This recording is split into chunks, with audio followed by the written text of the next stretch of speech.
영국의 여행자였던 윌킨슨이라고 하는 그런 사람이 이집트를 방문하게 되었습니다. 그래서 이곳저곳을 방문하면서 미라 구덩이를 이렇게 보는 가운데 거기서 한 유리병을 발견하게 되었는데 그 유리병이 아주 먼지로 가득하고 그래서 봉합된 그런 유리병이 있는데 자세하게 그 안을 들여다보았더니 그 안에 돌멩이들이 있더라는 것입니다. 병에 돌멩이가 있을 필요가 없는데 무슨 돌멩이일까 하면서 그래서 그것을 꺼내서 가만히 보니까 돌멩이가 아니라 뭔가 씨앗이었는데 그것은 복숭아 씨앗이었던 것입니다. 복숭아가 너무너무 오랫동안 있는 동안에 그것이 쭈글쭈글해지면서 마치 단단한 돌처럼 복숭아 씨앗이 복숭아와 함께 그렇게 말라 비틀어져 있었던 것입니다. 바로서 이 윌킨슨이라고 하는 사람은 궁금했습니다. 과연 너무 오래되어서 마치 돌멩이처럼 되어버리는 그런 이 복숭아 씨앗이 그 안에 생명이 있을까 없을까, 살아있을까 죽었을까라는 그런 그 생각이 들면서 조심스럽게 그 씨앗을 땅을 파고서 물을 주면서 그것을 개간해서 그곳에 하나 심어보게 되었습니다. 시간이 지나면서 하루 이틀 한 30여일이 지나고 난 다음에 놀랍게도 그 안에서 복숭아 싹이 나기 시작했던 것입니다. 무덤의 먼지 속에서 거의 3,000년 가까이 묻혀 있었던 그런 이 복숭아 씨가 그 안에서 생명을 터뜨리기 시작한 것입니다.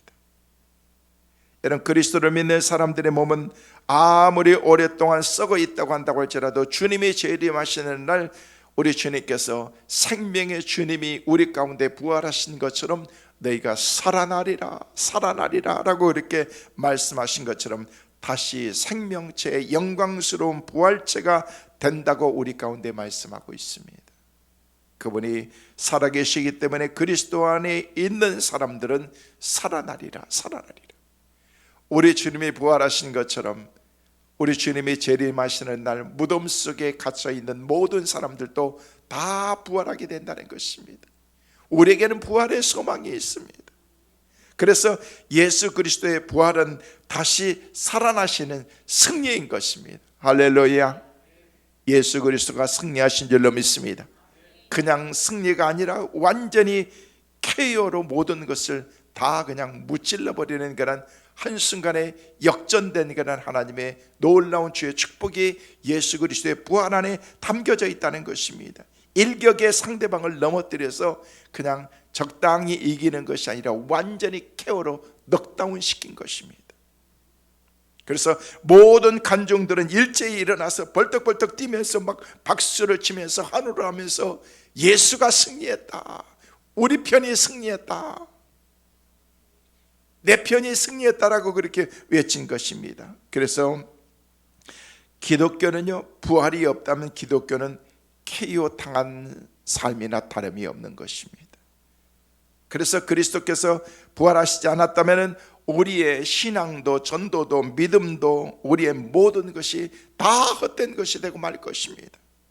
우리의 믿음도 헛되고 죽은 신자들은 망한 자들이고 살아있는 그런 우리들은 세상에서 가장 불행한 사람들이 되고 말 것입니다. 만약에 부활이 없다면. 그래서 십자가의 죽음으로 KO표 당한 당하신 것 같은 그리스도는 죽음을 이기시고 그 가운데서 일어났다라고 그렇게 우리에게 말하고 있는 것입니다. 그리스도의 사망의 그 문을 우리 주님께서 완전히 다 부셔버리고, 그리고 무덤의 기둥들을 하나님께서 다 그냥 물리치시고서 기둥들을 다 지우셨다는 것입니다. 그리스도는 자기 양떼의 죽음의 그 사자의 턱에서 모든 그리스도인들을 다 빼내신 것입니다. 그래서 그리스도는 태양처럼 갑자기 사망의 그 무서운 밤 위에 빛나는 그 빛처럼 사망의 어둠을 다 몰아내신 분이 바로 예수 그리스도라는 것입니다. 우리 주님께서 이 땅에 오셔서 우리를 위해서 십자가를 지시고 구원의 놀라운 은혜를 주시면서 십자가를 통해서 우리 가운데 구원을 완성시켜 주신 것입니다. 그래서 십자가의 승리는 무덤의 승리로 이어졌다는 것입니다. 그리스도의 사망의 그 놀라운 그런 은혜의 자리 가운데에서, 사망의 자리 가운데에서 우리를 축복의 생명의 자리로 옮기신 것이 바로 부활인 것입니다. 사망의 그 독침을 그 가운데서 빼버린 것입니다. 그리스도는 죽음을 이기시고 주의 그 지옥 권세를 멸하셨습니다. 그래서 신약성경 고린도전서 15장 55절 말씀에는 우리에게 그렇게 말씀하고 있습니다. 함께 보시겠습니다. 사망아 너의 승리가 어디 있느냐? 사망아 내가 쏘는 것이 어디 있느냐? 여러분, 그리스도는 사망 권세를 깨뜨리시고 최초로 무덤에서 살아나셔서 부활과 영생을 우리 가운데 약속해 주셨습니다. 보장해 주신 것입니다. 부활하신 그리스도는 노래 중에 노래로 노래하고 나팔을 불면서 땅끝까지 알려야 될 복음 중에 복음이 바로 부활이라는 것입니다. 여러분, 그래서 우리 기독교는 부활의 종교인 것입니다. 이 땅에 많은 종교들이 있습니다. 불교도 있고 유교도 있고 힌두교도 있고 무속 종교도 있고, 근데 기독교가 다른 종교들과 다른 점이 있다면 우리 기독교에는 부활이 우리 가운데 있다는 것입니다. 그래서 기독교의 부활 사건은 온 인류의 역사뿐만 아니라 우리 개인의 삶 또한 우리의 모든 것을 송두리째 다 바꿔버리고 만 것입니다. 예수 그리스도는 부활을 통해서 영원한 생명, 영생을 우리 가운데 남기신 것이기 때문에 그렇습니다. 오늘 말씀에 예수님께서 나는 부활이고 예수께서 나는 생명이다라고 그렇게 말씀하고 있는데, 오늘 예배를 마치고 이곳을 떠날 때는 너무나도 분명하고 확실한 그런 주님이 우리 가운데 주신 축복의 말씀, 예수님이 내가 부활이고 생명이다, 소망이다라고 그렇게 말씀하시는 그 하나님의 은혜가 우리 가운데 충만하셔서 이 자리를 떠나는 은혜가 있게 되시기를 주의 이름으로 축원합니다. 올해 부활주일 설계의 말씀은 부활의 주님이라는 주제를 가져왔습니다. 이 부활의 주님이 우리 가운데 찾아오시면은 우리 가운데 어떤 그런 하나님의 은혜가 우리 가운데 임하게 되는가? 부활의 주님이 우리 가운데 찾아오시는 그 삶이 얼마나 복 있는 삶에 대해서 저는 여러분과 이 아침에 함께 나누어서 말씀을, 은혜를 받고자 합니다. 여러분, 예수님께서 부활하신 후에 제자들에게서 나타나셔서 가장 그들 가운데 주시고자 하는 메시지가 뭐였는 줄 아십니까? 우리 주님께서는 그들에게 평안을 주시기 원하셨습니다. 그동안 저들은 두려움 가운데 있었습니다. 많이 힘들고 어려웠습니다. 누구보다도 의지했던 그런 주님이 어느 날 갑자기 십자가를 지시고 세상을 등지고서 떠나버리는 그런 현장 가운데에서 그 주님 옆에 있다가는 우리의 생명조차 위협당할 것 같은 그런 마음이 들어서 그들은 뿔뿔이 세상 가운데로 자기의 삶의 터전으로 다 떠나버렸다라고 성경은 우리에게 말하고 있습니다. 그래서 주님이 계시지 않는 그런 그들의 삶은 공허하고 불안하고, 언제 우리가 잡힐지 모르면, 잡히면 언제 죽을지 모르는 그런 상황 가운데 있었던 그런 그 삶 가운데 가장 그들에게 필요한 것이 뭐였을까? 우리 주님은 아셨던 것입니다. 그들의 마음속에 평안이 필요했던 거예요.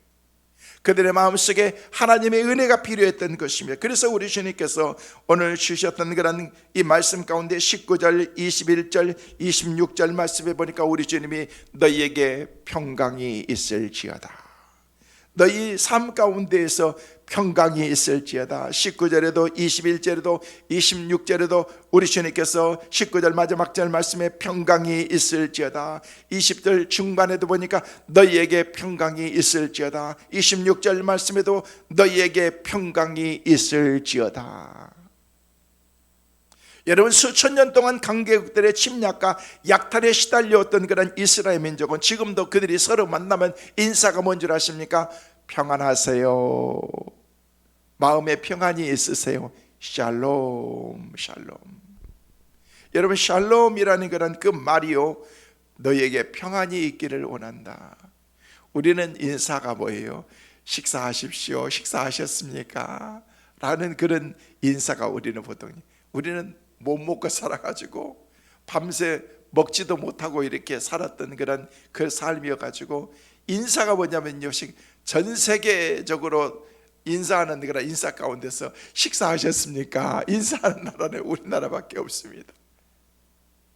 뭐 그냥 식사는 하셨어요 라고 그렇게 우리가 말은 하겠지만은요, 식사하셨습니까? 라고 그렇게 하는 거예요.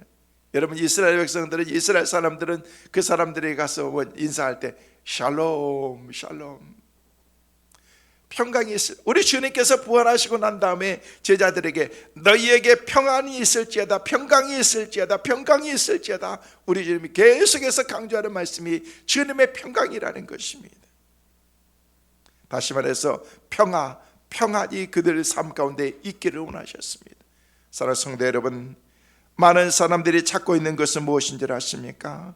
궁극적으로 따져보면요, 평화와 평강인 것입니다.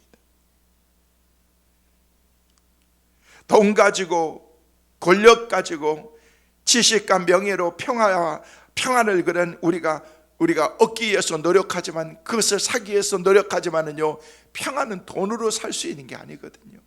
평강은 어떤 그런 대가를 지불해서 그 대가를 통해서 우리에게 얻어지는 것이 여러분 있을 수도 있지만은요, 그 가운데서 우리가 그것을 얻기 위해서, 사기 위해서 노력해 가지고 얻는 것이 아니라는 거예요. 여러분, 그러나 불행하게도 그처럼 찾고 있는 진정한 평화는 찾지도 누리지도 못하면서 살아가는 오늘 현대 우리 모든 사람들이 우리의 삶이라는 것입니다. 오히려 세상은 점점점 불안해지고 험악해져 가고 있을 뿐인 것입니다. 그것은 돈이나 권력이나 명예나 지식이나 우리의 삶 가운데서 내가 뭔가를, 결혼을 통해서 내가 그 자체를 내가 얻게 되면 내가 평안하게 될 것이다, 행복하게 될 것이다 라는 그런 생각을 갖지만은요, 돈을 얻어도, 권력을 얻어도, 인기를 얻어도, 명예를 얻어도, 결혼을 해도 여전히 우리의 마음속에 평안이 없는 것은 여전하다는 것입니다. 그래서 예수님께서는, 예수님이 탄생하셨을 때 천군 천사들이 이 땅에 내려오시면서 누가복음의 말씀을 보니까 누가복음 2장 14절 말씀에는 우리에게 뭐라고 말씀하고 있습니까? 같이 보십니다. 지극히 높은 곳에서는 하나님께 영광이요, 땅에서는 하나님이 기뻐하시는 사람들 중에 평화로다. 우리 하나님께는 영광이고 사람들 중에는 평강이라는 것입니다. 왜? 우리 예수 그리스도가 이 땅에 오신 것 자체가 우리에게 삶 가운데서 평강을 주시기 위해서 오셨다는 거예요. 그래서 내 마음속에 평강이 없다는 것은, 평안한 삶이 없다는 것은 예수 그리스도의 삶이 우리 가운데 아니라는 것입니다. 예수 그리스도가 우리 가운데 안 계시다는 것입니다. 예수님과 무관하게 우리의 삶을 살고 있다는 것입니다. 평화를 주려고 오셨던 그 주님, 인간은 불안과 갈증과 초조 속에서 우리가 갈피를 잡지 못하고 살아가는 것이 바로 우리의 삶이라는 것입니다. 미국의 존 가드너라고 하는 그런 사람이 자아의 재생이라는 그런 그 책에서 그 내용 가운데 보면은요, 그가 이런 말을 했습니다. 만일 행복이 물질적인 것을 갖는 데서 온다고 생각하면 미국에 사는 사람들은 다 행복해야 될 것이다. 그러나 실제로 그렇지 못한다는데 그것이 우리의 비극이다. 잘 사는 것으로, 물질적인 것으로 행복을 얘기했다면 우리가 사는 것이 전 세계 어느 사람들보다도 다 행복해야 되는데 그렇지 못한 것이 우리의 삶이라는 것입니다. 2002년도에 미국의 사업가였던 잭 위테커라는 그런 사람이요, 59살 된 그런 사람이 복권이 당첨돼 가지고 그 당시에 무려 3억 1490만 달러에 달하는 그런 슈퍼볼 복권에 당첨이 되었습니다. 이것은 복권 역사상 제일 큰 금액이었습니다. 그 당시에 2000년대의 금액으로 따지면요, 한국 돈으로 3천억 원, 그 당시에 3천억 원. 지금은 슈퍼로또가 되면요, 조가 넘는 것들이 있죠. 1조가 넘는 것들이 있는데, 근데 여러분, 지금에 와서 1조라고 하지만은요, 그 당시에 2000년도에 3천억 원이면은요, 지금의 조보다도 훨씬 더 많은 거예요. 생각해 보세요. 2000년대에 짜장면 한 그릇이 500원이었습니다. 지금은 얼마예요? 짜장면 얼마예요? 8,000원? 7, 8천 원? 네. 그러면은요, 인플레이상 어느 정도 올랐는지 알겠죠. 그 당시에 3천억이면 10배만 한다고 할지라도 3조 되는 거예요. 어마어마하게 많은 그런 그 돈을 이게 복권으로 슈퍼볼 역사 가운데 제일 큰 금액. 그런 그 복권이 당첨된 뒤에 얼마나 많은 돈 벼락을 다 맞은 거죠. 근데 놀라운 것은요, 그가 5년 만에 빈털터리가 되어버렸다는 거예요. 5년 만에. 그는 빈털터리가 되었을 뿐만 아니라 460건의 소송에 연루되었습니다. 음주, 도박, 불륜, 음주운전 등 잇따라 모든 가운데 460건에 대한 불행한 그런 그 소송이 걸려가지고 그는 복권 당첨 후에 나는 행복이 아니라 나는 불행한 사람이었다. 그놈의 복권이 나를 망하게 했다.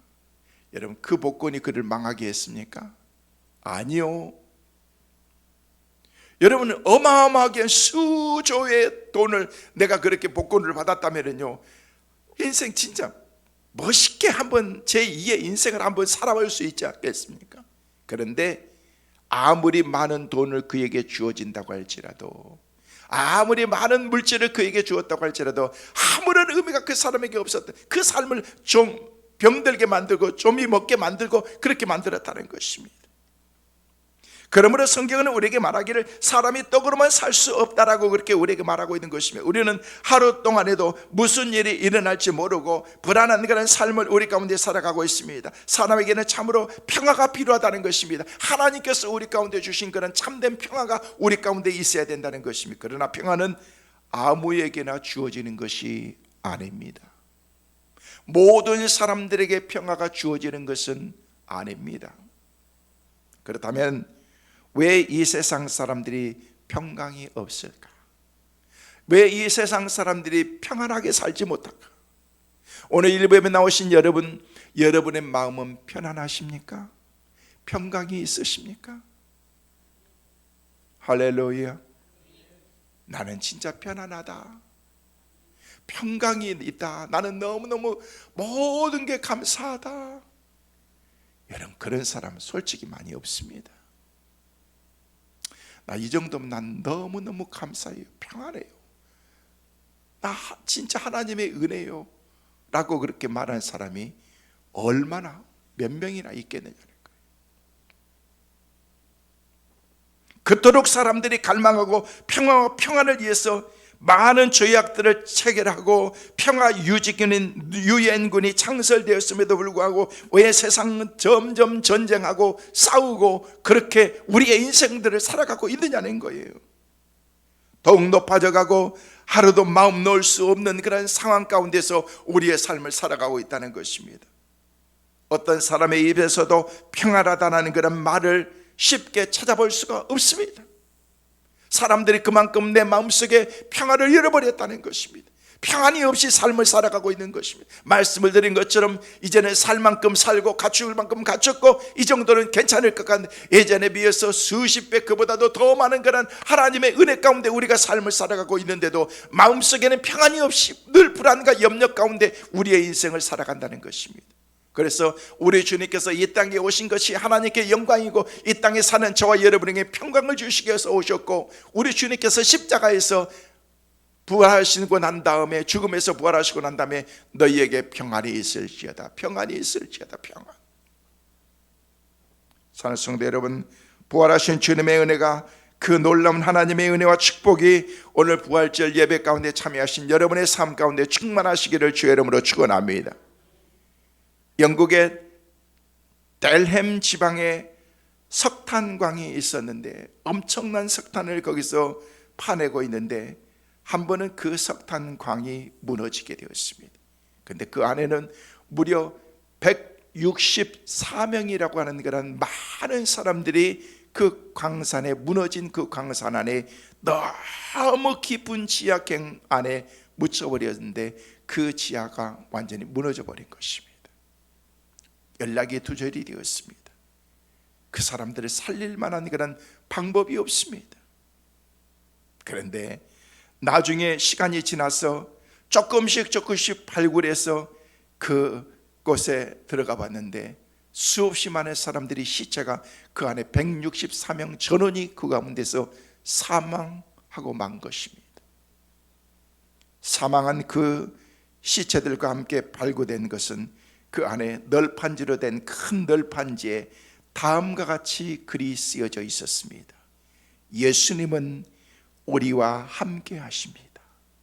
우리는 지금 주님 앞에 갈 준비가 다 되었습니다. 주여 축복하소서. 우리는 대단히 유쾌한 기도회를 마쳤습니다. 모든 사람은 영원한 영광을 위해서 준비가 다 되었습니다. 화요일 오후 2시 그들은 부활과 영생을 믿고 깊은 갱 안에서 자기들이 살 수 있을 것이라는 희망을 갖지 못한 채 기도하면서 하나님께 믿음으로 기도하면서 그들은 그 갱 안에서 하나님께 예배하고 기도하고 찬송하면서 주님의 품 안에 안길 수 있던 것입니다. 우리 주님이 다시 사신 부활은 우리의 최고의 기쁨이고 우리 기독교의 최고의 기쁨입니다. 세상 어디에 죽은 자가 다시 살아났다는 말이 없습니다. 더구나 다시 산 사람이 영원히 살아있다는 그런 일은 절대 있을 수 없는 것입니다. 그러나 우리 주님께서 죽은 자 가운데서 다시 살아나셔서 지금 우리와 함께 계시겠다라고 말씀하신 것입니다. 이 사실은 어느 종교도 흉내낼 수 없는 기독교만이 참 종교인 것을 우리 가운데 보여주고 계신 것입니다. 그런데 아무리 그리스도의 부활이 놀라운 사건이라고 할지라도 우리와 그것이 상관이 없다고 하면 그것은 아무런 소용이 없는 것입니다. 우리가 주님의 부활하심을 기뻐하는 것은 바로 우리 주님의 부활이 바로 우리의 부활이기 때문에 그런 것입니다. 그리고 주님의 승리가 바로 우리의 승리이기 때문에 그렇습니다. 그리고 주님의 능력이 바로 우리의 능력이기 때문에 그렇습니다. 우리를 부활시키기 위해서 우리에게 세임 주시고 승리하기 위해서 우리 주님께서 부활하셨다는 것입니다. 놀라운 것은 하나님의 은혜로 부활하신 것입니다. 그런데 알아야 될 것은 이 축복은 부활하신 우리 주님이 우리에게 찾아오셔야 이루어진다는 사실인 것입니다. 누구든지 예수 그리스도를 만나고 그 안에 들어가서 예수 안에 있는 사람들에게 부활이 의미가 있는 거지, 그렇지 않고 있는 사람은요, 아무리 주님께서 부활하니라 부활을 10번 했다고 할지라도 그 사람들에게 아무런 의미가 없는 것입니다. 우리 주님이 우리에게 찾아오셔서 부활하신 주님이 우리 가운데 만나주시고 너희에게 평강이 있을지어다라고 말씀하실 때 불안과 염려가 우리 마음속에 우리 주님이 우리 마음속에 찾아오면요, 여러분 마음속에 있는 불안, 염려 사라지게 될 줄로 믿습니다.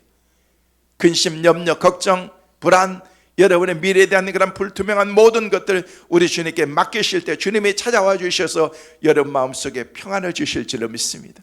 예수 믿는 사람, 우리 모든 인생들은요 편안해야 돼요. 편안해야 돼. 단 하루를 산다고 할지라도 평강 가운데 사는 것이 하나님의 은혜와 축복이라는 것입니다. 그러므로 우리 주님이 우리에게 충만히 임하시기를 위해서 우리는 사모해야 됩니다. 오늘 보면 말씀에 우리 주님께서 원수들이 두려워 숨어있는 제자들에게 부활하신 예수님께서 찾아가서 이야기하십니다. 그런데 그냥 오시지 않고 많은 은혜와 복을 가지고 오셨습니다. 중요한 사실은 이 시간에도 각 사람에게 부활의 주님이 찾아와서 동일하게 그 하나님께서 우리 가운데 주신 복을 우리에게 주시는 거예요. 너희에게 평안이 있을지어다, 평강이 있을지어다. 그렇다면 부활하신 주님이 우리에게 찾아오셔서 어떤 은혜를 주셨는가요? 저는 몇 가지로 말씀을 드립니다. 첫째로 부활하신 주님이 우리 가운데 찾아오시면요, 평안의 은혜가 우리 가운데 임하게 됩니다. 평안의 은혜. 그래서 오늘 봤던 19절 말씀에는 우리에게 뭐라고 말씀하십니까? 같이 보십니다. 이날 곧 안식 후 첫날 저녁 때에 제자들이 유대인들을 두려워하여 모인 곳의 문들을 닫았더니 예수께서 오사 가운데 서서 이르시되 너희에게 평강이 있을지어다. 여기 말씀 보니까 부활하신 주님께서 이제 두려움 가운데 떨고 있는 그런 무리 가운데 찾아오셨다는 거예요. 이날 곧 안식 후 첫날, 오늘 주일입니다. 첫날 저녁 때에 제자들이 유대인들을 두려워하여, 왜? 우리도 죽을까 봐, 우리도 십자가에 죽일까 봐 두려워해서 같이 모여있는 그런 곳에 있었는데 우리 주님께서 그곳에 오셨다는 것입니다. 그래서 서서 주님이 제자들에게, 그 사람들에게 얘기합니다. 너희에게 평강이 있을지어다. 할렐루야. 오늘 예배하고 있는 이 자리에 우리 주님께서 이 자리에 계신 줄로 믿습니다. 주님이 여러분에게 말씀하십니다. 너희에게 평강이 있을지어다. 주님이 우리에게 말씀하시는 거예요. 평강이 있을지어다. 여러분, 두려워서 떨고 있는 제자들에게 가장 시급한 것은 평안이라는 거예요. 시시각각으로 위험이 닥쳐오고 있었습니다. 어느 때 유대인들은 습격을 받아서 체포당할지 모르는 그런 상황 가운데 이들은 불안과 공포에 떨고 있었다는 것입니다. 이런 제자들에게 우리 주님께서 찾아오셔서 너희에게 평안이 있을지어다. 평안이. 이처럼 주님이 찾아오시면요, 평안이 찾아오기 시작하고 평안이 임하기 시작하는 것입니다. 저는 여러분의 삶 가운데, 여러분의 가정 가운데 주님의 평안이 넘치시기를 간절히 소망합니다. 우리의 기업과 하시는 모든 일들 가운데 주님의 평안이 있어야 된다는 것입니다. 이 평안이 완전한 평안이라는 것입니다. 그러면 이 평안이 오면 그때부터 내 삶 가운데에서 모든 삶이 이제 주님의 평안으로 바뀌기 시작하는 것입니다. 삶의 중심이 평안으로 바뀌기 시작한다는 것입니다.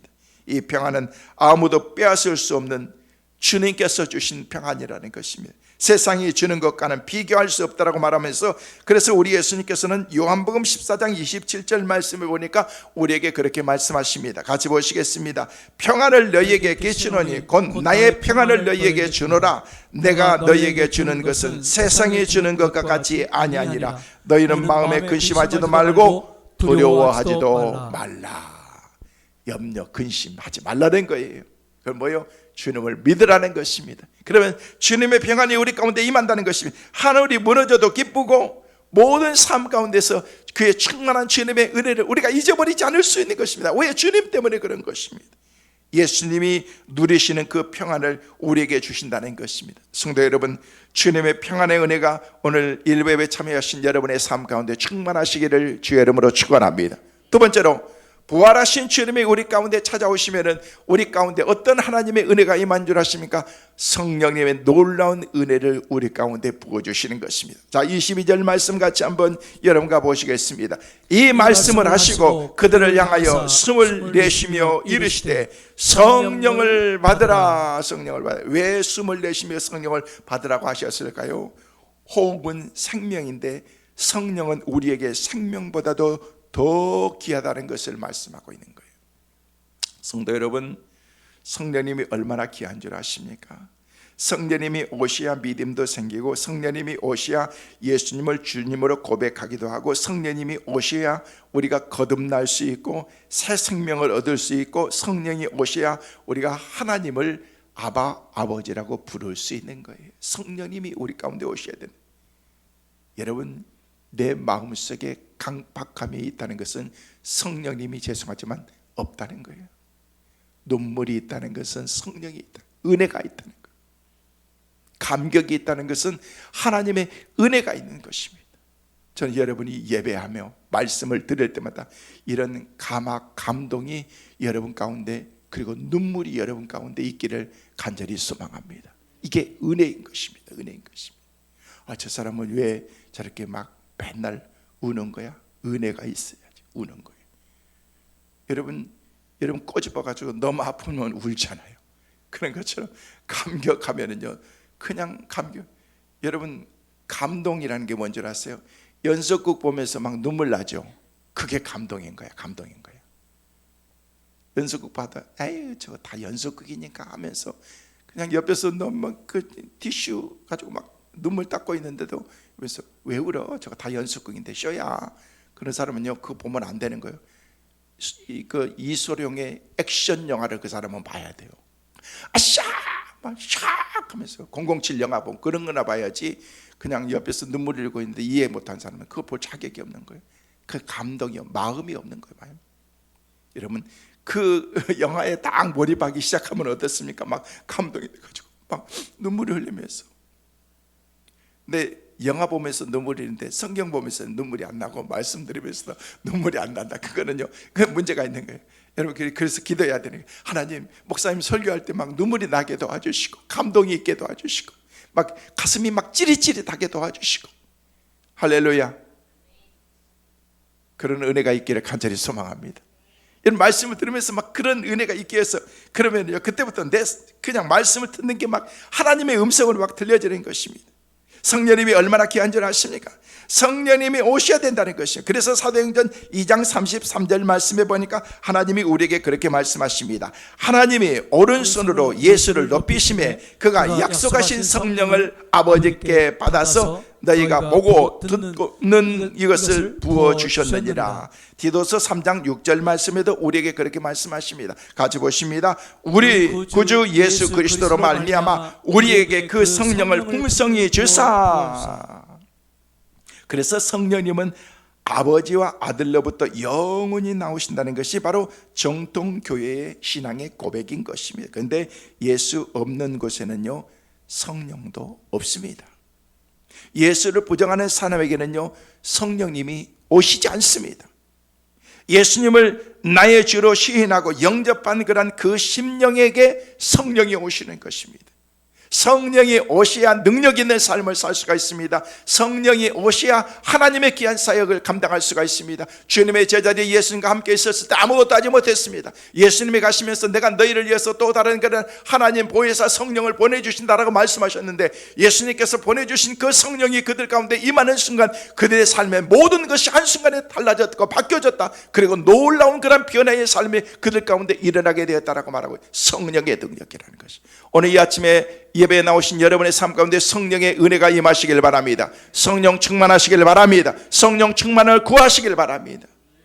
예수님을 높이고 왕되심을 삼아야 돼요. 그 앞에 겸손해야 됩니다. 순종해야 됩니다. 예수님을 증거하게 됩니다. 이처럼 부활의 주님이 임하시면은요, 성령의 충만한 주님의 은혜를 받게 된다는 것입니다. 사랑하는 성도 여러분, 부활하신 주님의 은혜가 여러분과 함께 하셔서 성령 충만한 저와 여러분의 삶이 되시기를 주의 이름으로 축원합니다. 세 번째로, 부활하신 주님이 우리 가운데 찾아오시면은 하나님께서 주신 그런 은혜가 뭔지 아십니까? 제사함의 권세를, 은혜를 우리 가운데 주십니다. 자, 오늘 23절 말씀 여러분과 같이 보시겠습니다. 부활하신 주님은 우리에게 그렇게 말씀하십니다. 같이 보십니다. 너희가 누구의 죄든지 사하면 사해질 것이요 누구의 죄든지 그대로 두면 그대로 있으리라 하시니라. 우리 안에 계신 주님께서 제사하시는 권세를 계속해서 우리 가운데 하시고 계신, 우리 가운데 부어주신다는 것입니다. 인간은 결코 죄를 사할 수 있을 만한 그런 권세가 우리에게 없습니다.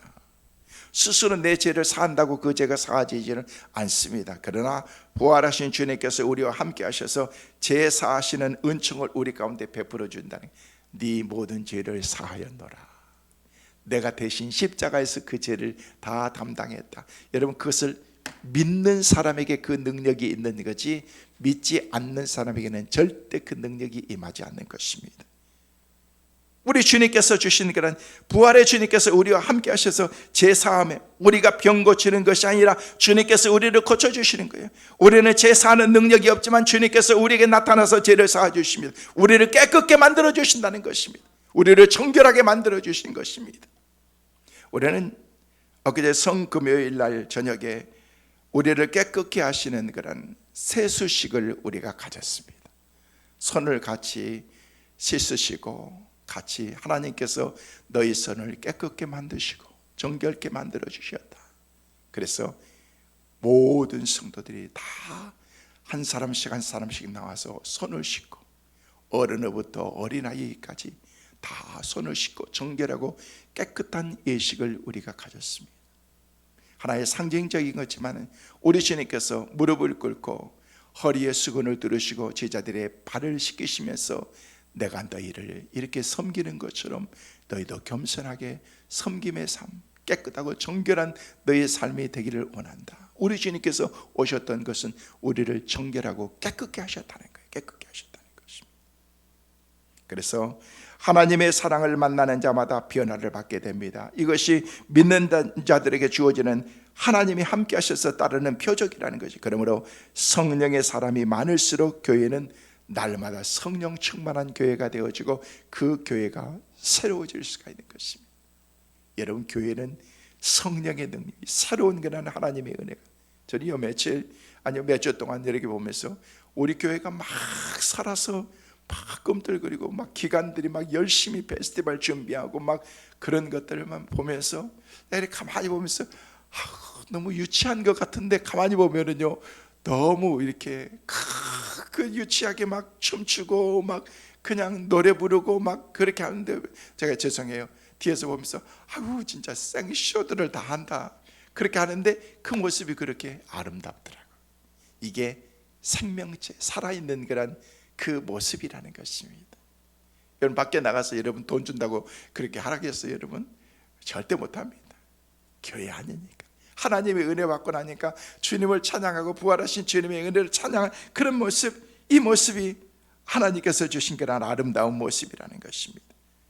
여러분 성령의 사람들은 하나님의 은혜로 충만한 사람들인데 교회에 필요한 사람들은 이런 성령의 사람이 필요한 것입니다.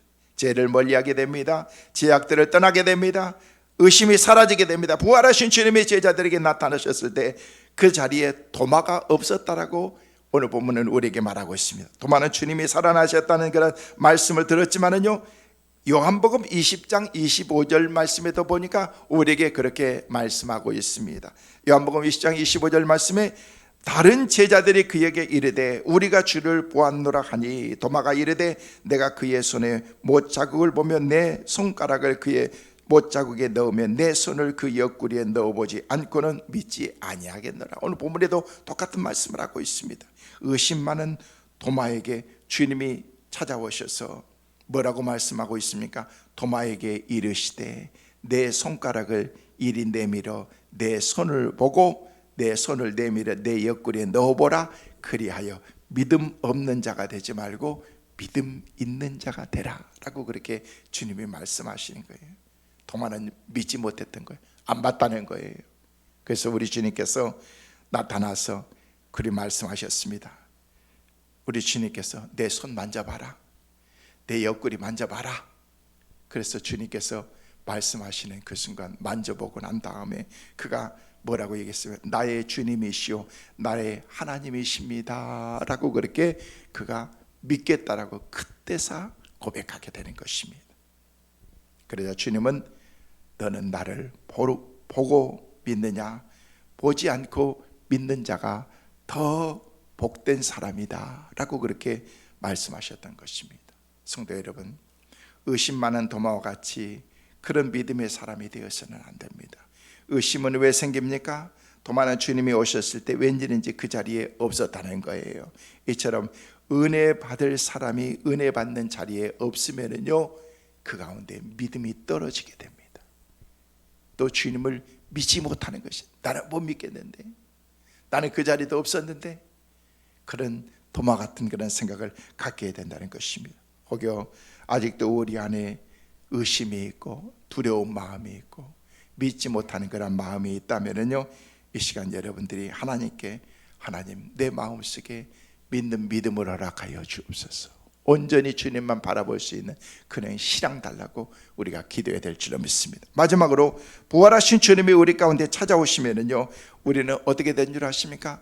사명을 감당하게 됩니다. 오늘 21절 말씀 같이 한번 읽겠습니다. 같이 보십니다. 예수께서 또 이르시되 너희에게 평강이 있을지어다. 아버지께서 나를 보내신 것 같이 나도 너희를 보내노라. 그리고 제자들에게 마가복음 16장 15절 말씀에도 우리에게 그렇게 말씀하십니다. 같이 보십니다.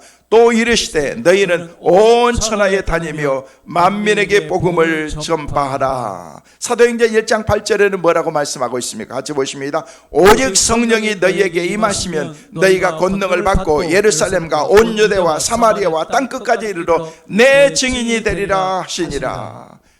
우리들도 사명자가 되어야 됩니다. 근데 부활의 주님을 우리가 만났을 때 주님께서 우리 가운데 주신 사명이 있다는 것입니다. 여러분 사울이 다메섹에서 부활의 주님을 만나고 난 다음에 첫 번째 기도가 뭐였는 줄 아십니까? 사도행전 22장 10절 말씀에 보면요 이렇게 말하고 있습니다. 함께 보시겠습니다. 내가 이르되 주님 무엇을 하리이까? 주께서 이르시되 일어나 다메섹으로 들어가라. 내가 해야 될 모든 것을 거기서 누가 이르리라 하시거늘.